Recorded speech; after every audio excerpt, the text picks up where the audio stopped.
Recevons Nicolas Calmette, chef du pôle jeunesse, éducation populaire et vie associative à la DGSCS. Bonjour Nicolas Calmette. Bonjour Madame Catherine Boutet.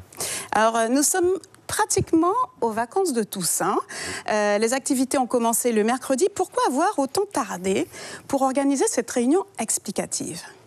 Non, les choses se mettent en route progressivement. On n'est pas en retard. Il y a déjà pas mal de structures qui fonctionnent le mercredi, puisqu'il y a des obligations à déclaration.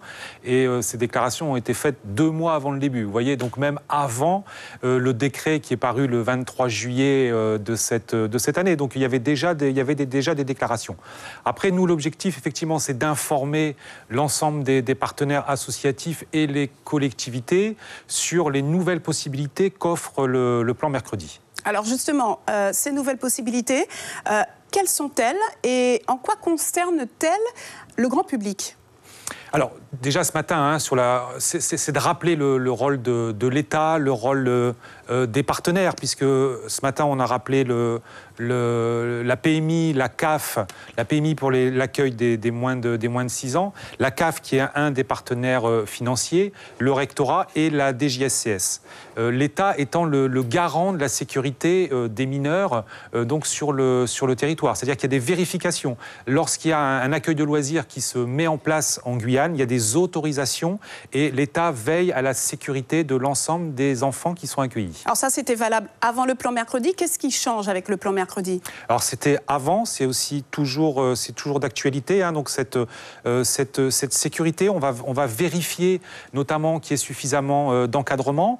On va passer l'ensemble des encadrants sur les casiers B2 numéro 2, les casiers judiciaires, pour vérifier qu'il n'y a pas d'encadrant qui n'aurait rien à faire avec les enfants. En termes de changement, on va demander aux communes d'avoir une réflexion globale sur le temps de l'enfant, à la fois sur la journée, à la fois sur la semaine et également pendant les vacances, avec aussi des taux d'encadrement qui sont relâchés. C'est-à-dire qu'on va permettre à plus d'associations et plus de structures de participer au plan mercredi. Alors, les mairies sont des partenaires incontournables. On a entendu dans le témoignage cette personne qui dit que, par exemple, à Camopi, il n'y a rien du tout.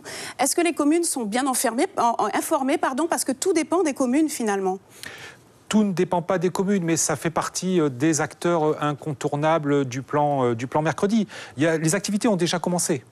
Donc les communes sont informées puisque ce sont les communes qui mettent à disposition les locaux.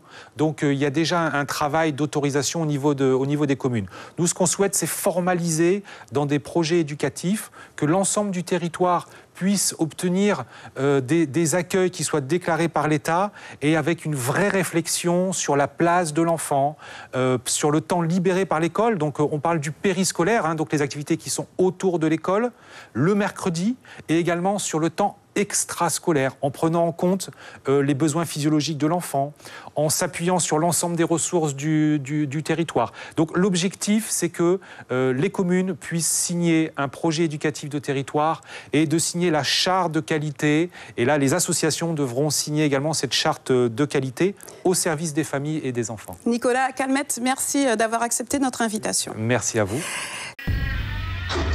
Suivez l'info sur Guyana Première, télé, radio et Internet.